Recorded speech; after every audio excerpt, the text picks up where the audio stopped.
reason I wasn't down there while we're locking the gate now. Right.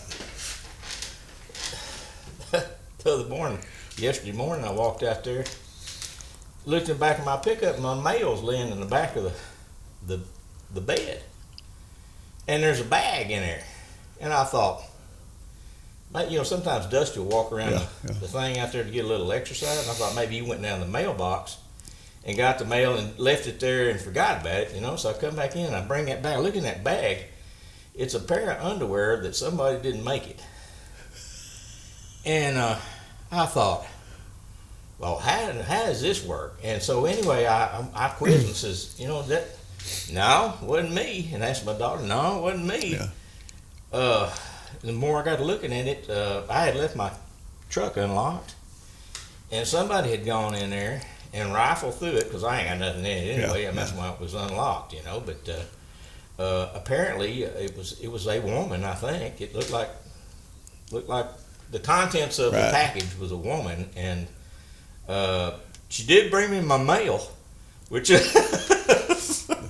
was checking it out. Well, I don't know if she's maybe riding with somebody on the interstate and she couldn't make it, and they said, you're going to have to get out because I can't stand this smell.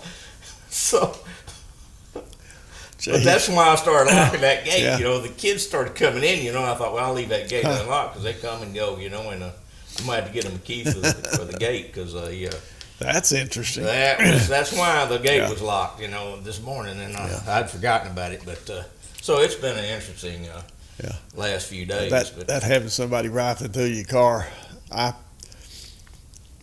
when we lived over on the other side of town, I faithfully locked my car every time except one. And that one time I didn't lock it. Mm-hmm. Somebody got into it. Now, I don't remember how I knew they got into it, but they did. And the only thing they stole out of it was the damn owner's manual to my demo. Now, there was nothing else in there for them to steal. Yeah. And I thought, now, what possible use could they have of that? I don't know. But that was I swear, the only time the locking one is just second nature. I lock it. Even in the garage, I lock it. So I just haven't got out of the habit. Well, we were in a kind of a remote area out here, it's a mile to I-20 over here. So. But you do have the hobos, whatever, I guess, go up and down the road. So, yeah. Well, you've got a better class of hobos when they bag it for you. I guess that is true. Well, I guess. Yeah. I don't know. I could do without it, but. Mercy. Anyway. Okay. Last week. Interesting. Yes. You fished last week. Let's see what the results were. We'll just pull these up. And who is this? This is Galen won it. Galen won it. Okay. He had the only limit. Nobody else had 5 fish. Wow. But only 2 people blanked, which I thought was really interesting. As tough as it was. Yeah. Because it was tough. We started out in a place that has always produced a number of fish for me. And the first bite I got, stretched my string, and I thought, boy, this is the way to start. Oh, yeah. And I got it up to the boat, and it had a mouthful of teeth. Teeth? A grinnell. Oh. About 24 inches long. My goodness. And this is before it's dark. So I netted him to him back. I thought, well, at least something's biting. And then I caught a little fish, about 10.5 inches. That's the only 2 fish I caught up in that area. And it's always good for a dozen fish. And I thought, boy, that's not good. Well, now, y'all were fishing the third? We were fishing the west above 515 west. Yeah. Okay, west 1/3. I wish on your deal, it says hardcore. They probably can't see this because it's probably out of the picture, but it says hardcore. Right. 18, number 18. I wished it had like area 3. Okay. Like area 1 or 2 or 3, and that's a good idea. That just popped in my head. Yeah, since I do that, I'll change that. Since you're the guy in charge, I was just thinking that would be a good thing to have on there, But and then I'll move it down where everybody can see that, better. So for the future. But anyway, what were they hitting on last week? What we were throwing was I was throwing a Cinco green pumpkin, because it had worked up in Area 3. What I guess it would have been 6 weeks ago. It worked real well, so I thought, hey, why not, Yeah. do it again? And I didn't get up to pre-fish Tuesday, so I was just going based on what I'd seen in the past. But I went from there to the next place, and the first thing I noticed there was that the water being down about 6 inches, the grass that I was counting on to have fish in it had thinned out dramatically, and we didn't catch a single fish there. Yeah. So we started struggling, and my partner did what I should have done, in that he put on a wacky worm and started throwing out a little deeper, and he ended up with 4 fish. If he'd had 5, he'd have got a check, but he had 4 small fish, and that was the best he could come up with. But yeah, we were fishing from the 515 West Bridge up, and we went up in Glade. Glade? Or Birch, I'm sorry. Birch, okay. Yeah, force of habit saying Glade. I have no idea where Galen fished. Now you guys were south of the bridge, or the we 515? were south and north. Okay, so you just kind of played this area back up in there, So The whole area there has got still has a little grass just off the bank. Mm-hmm. And when I say grass, I'm talking pondweed and stuff like that. Yeah. But at least it's some kind of vegetation to hold the fish.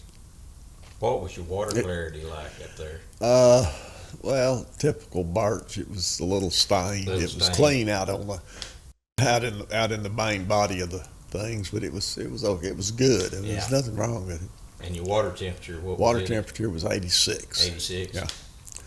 I'm hoping we get a little rain this week, which is gonna, with the hurricanes coming. We've gone from, it's amazing on the hurricanes how it's gone. We've gone from having 2 Category 2s hitting us at the same time to where we may not get anything out of it. I looked at weird. the weather yesterday, Yeah.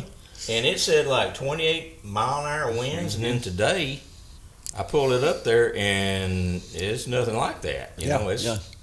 It's like 10 mile an hour. And and that's Thursday, when it should be right on top of us if it does what it says it's going to do. Yeah. So, hopefully we'll get some rain out of it. The lake it's down a little bit. It's not what I'd call, well, it is what I'd call low, but not dramatically low.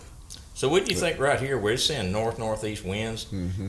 that's sucking that air out of the north, bringing it back toward that hurricane? That's the circulation around the hurricane, yeah. Yeah, and then the next day, now it's starting to come from southwest, so it's...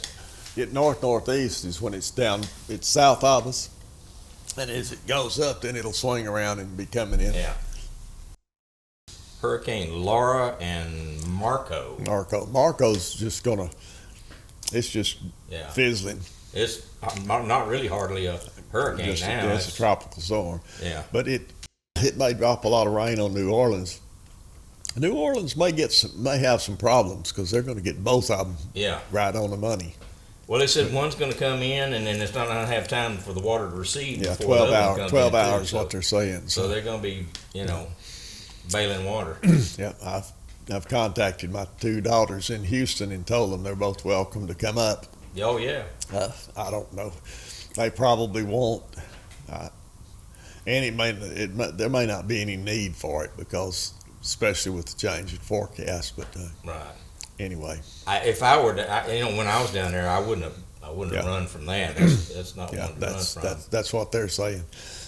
My oldest daughter Regina lived in Florida for a long time, and these are just thunderstorms to her. Yeah. She's not living, at least in Florida. Maybe they have an elevation, and down in Katy, I think she's probably in the floodplain. So anyway. So next week you got LFA, and what do you plan on doing that week?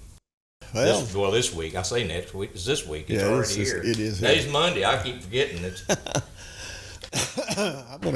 I'm going up this afternoon, and I'll pre-fish tomorrow because it's going to be too bad. I think the forecast indicates it'll be too bad to go out Wednesday. So I'll go up tomorrow and pre-fish. And I've got something I'm going to check out in Glade. there's a ditch that I've been aware of. I've known it's been there for a long time, but I caught fish out of it last week before last, or last week, I guess, with my grandson. And I'd never fished it before. So I'm going to go up tomorrow Really? and I'm going to follow it out and just see how far it goes and what the depth is. And if it turns out like I hope it will, that's where I'll fish. Yeah. So you got a partner this week? yeah, I do. And it is, yeah, it sure is. I'm sure glad you don't write these down I before you come in fished here. I'm with him. surprised by now you don't write it on your hand. Isn't that the truth? I fished with him any number of times. And he's a good fisherman. Just let me look at the names out.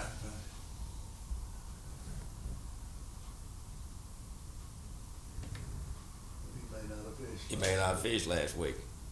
In fact, it looks like he didn't fish last week. Well, by golly, he's fishing this week, so you'll find out come Thursday Yeah, I know, and I got a or middle. Wednesday. He's pre-fishing with you?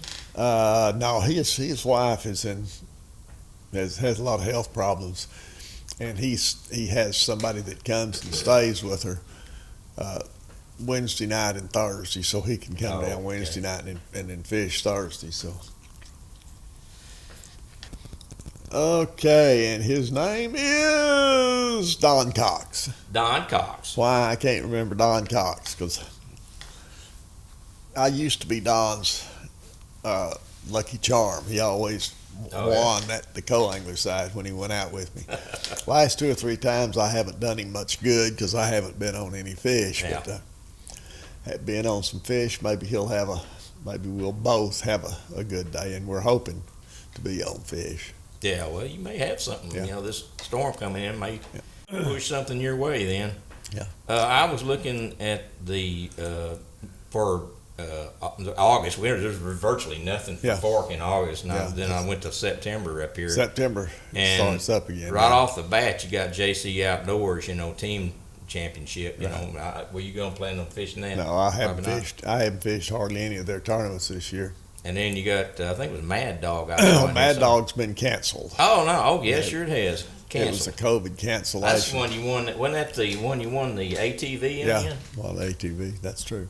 Won an ATV and a huge lawn chair. Won a lawn chair that's, I swear, it's 36 inches wide. Really? Yeah, I think it's a 2-person lawn chair. Oh, okay. But it was a nice one, and I won a rod. Yeah. I mean, I cleaned up in the door prize. Can't win anything in the tournament, but watch out for the door prizes. Yeah. Yeah, but when we got the Mad Dog was canceled, and I think go on down. Seems like Texas Trails is coming up here pretty quick. Now, Sealy there, September 18th. Looks like it's still on, huh? Yeah, it's still on. Okay. Go back up a little bit. Let's make sure we didn't skip over Texas Trails. But okay, I don't see it. I was thinking they were. Yeah. No. Huh, must be after Sealy. Maybe it's I bet it's in October. It's right before Berkeley. That's what it is. Oh, okay. So Sealy is the middle of the month. Right, 20th.